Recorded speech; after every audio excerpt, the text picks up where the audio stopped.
عقل مند سوچ کر بولتا ہے اور بے وقوف بول کر سوچتا ہے۔ جب انسان کو اپنا گناہ برا لگے اور وہ اس کے لیے نیک عمل کرے تو یہ اس کے ایمان کی دلیل ہے۔ کوئی چیز دل کو ایسے زندہ نہیں کرتی کہ جیسے قرآن پاک زندہ کرتا ہے۔ ہر چیز بن مانگے مل سکتی ہے لیکن ہدایت نہیں، لہذا ہدایت یافتہ بننے کی ہر وقت دعا کیا کرے۔ اور جو دین پر سبقت لے جانے والا ہو وہ دنیا میں کبھی پیچھے نہیں رہ سکتا۔ نماز بیماریوں سے بچاتی ہے۔ نماز سے روزی میں برکت ہوتی ہے۔ اے ابن آدم، نماز فجر اور نماز عصر کے بعد کی ساعتوں میں میرا ذکر کیا کر، میں ان دونوں اوقات میں تیرے لیے کافی ہوں گا۔ اور تم کو جو نعمت بھی حاصل ہوتی ہے وہ اللہ کی طرف سے ہوتی ہے۔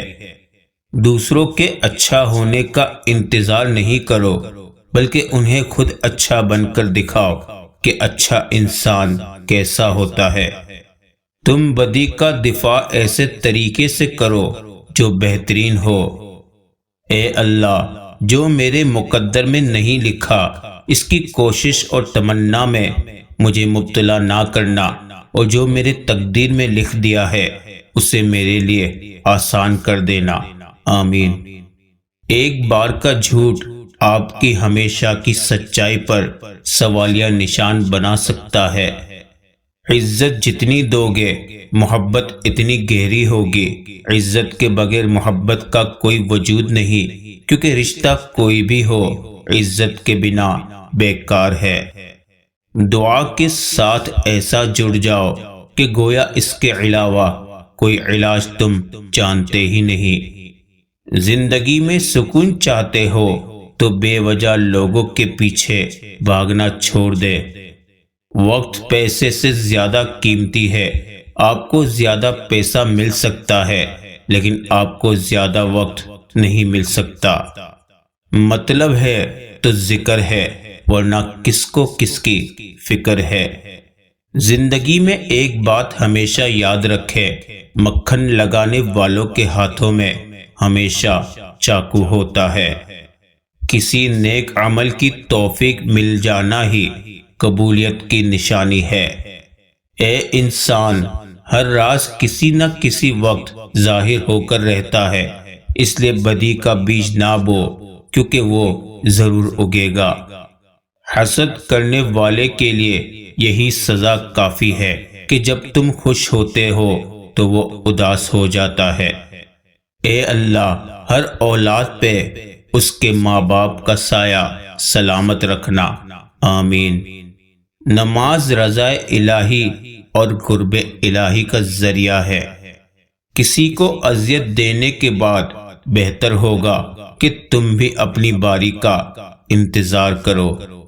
ایمان اچانک غائب نہیں ہوتا، چہرے کا نور اچانک ختم نہیں ہوتا، نمازوں سے سکون اچانک نہیں چلا جاتا۔ پہلے خوف خدا جاتا ہے، پھر نمازیں جاتی ہیں، پھر حیا، پھر پردہ اور پھر ایمان چلا جاتا ہے۔ مکافات عمل کی کوئی خاص شکل نہیں ہوتی، یہ بالکل ویسے ہی واپس آتا ہے جیسا آپ نے کسی کے ساتھ کیا ہوتا ہے۔ کچھ چیزیں مقدر اور حقیقت دونوں میں نہیں ہوتی، لیکن اللہ پر یقین اور توکل رکھنے سے سب کچھ ہو جاتا ہے جس کا گمان بھی نہیں کیا ہوتا۔ مت بھولو کہ جس کو تم نے گناہ کرتے دیکھا ہے اس کا گر گرا کر معافی مانگنا نہیں دیکھا، اور ہو سکتا ہے کہ اس کی ندامت اللہ کو تمہاری دن رات کی تسبیح سے زیادہ عزیز ہو۔ اپنے ماضی کے پچھتاووں کو کہیں دفن کر کے بھول جائیں۔ ہر نیا دن نئی زندگی ہے، حال میں جینا شروع کریں اور اچھے مستقبل کی امید رکھیں۔ خواہش اور چاہ میں بڑا فرق ہے۔ خواہش انسان کو گھمنڈی کرتی ہے، چاہ انسان کو مٹی کر دیتی ہے۔ ہر لمحے کو محسوس کرنا سیکھے تاکہ آپ کو پتہ چل سکے کہ کتنے لمحوں کو آپ نے بغیر کسی مصیبت کے گزار لیا۔ الحمدللہ۔ یہ دنیا بہت خوبصورت اور پرامن ہو سکتی ہے اگر ہر انسان دوسرے انسان کو زندگی گزارنے کا وہی حق دے جو وہ اپنے لیے چاہتا ہے۔ برائی کی طرف نفس دوڑ کر جاتا ہے جبکہ نیکی کی طرف اسے گھسیٹ کر لانا پڑتا ہے۔ توبہ کی مہلت ملنا بھی اللہ کا ایک بہت بڑا احسان ہے۔ رب سے اس کے فیصلوں کی تبدیلی کی دعا نہ مانگے بلکہ دعا مانگے کہ وہ آپ کا دل اپنے فیصلوں کے تابع کر دے۔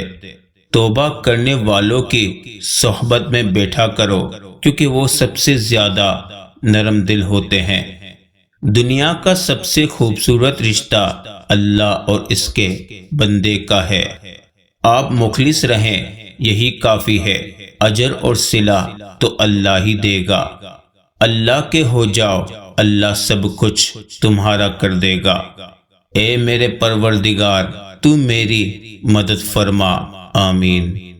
رزق کا ملنا تمہاری قابلیت نہیں بلکہ رب کی عطا ہے۔ بے شک اپنے حوصلوں کی پرواز اونچی رکھو، ایک دن مکان بھی بن جائے گا اور مقام بھی بن جائے گا۔ منزلیں کبھی کسی کے گھر جا کر حاضری نہیں دیتی، راستوں پر چلنے سے ہی منزلیں ملا کرتی ہیں۔ جب پریشان ہو تو سر مت پکڑو بلکہ سر کو اللہ کے سامنے جھکا دو۔ اگر زندگی عارضی ہے تو مشکلات بھی مستقل نہیں، اپنے رب کی شکر گزاری کرتے رہو۔ خوش نصیبی یہ نہیں رب نے مال زمین جائیدادیں کتنی دی، بلکہ یہ کہ رزق حلال ملا ہو، سکون ملا ہو، مطمئن ضمیر ملا ہو، سجدوں کی توفیق ملی ہو، کیونکہ اللہ کے ہاں اخلاص دیکھا جائے گا، مقدار نہیں۔ محبت اپنے بندوں سے کمال رکھتا ہے، وہ ایک اللہ ہے جو سب کا خیال رکھتا ہے۔ سبحان اللہ۔ بزرگان دین فرماتے ہیں کہ ہدایت دلیلوں سے نہیں ملتی بلکہ حق تعالیٰ کے فضل سے ملتی ہے۔ یقیناً انسان اپنے رب کا بڑا ناشکرا ہے۔ الحمدللہ کہو اور کہتے ہی رہو جب تک سانس باقی ہے۔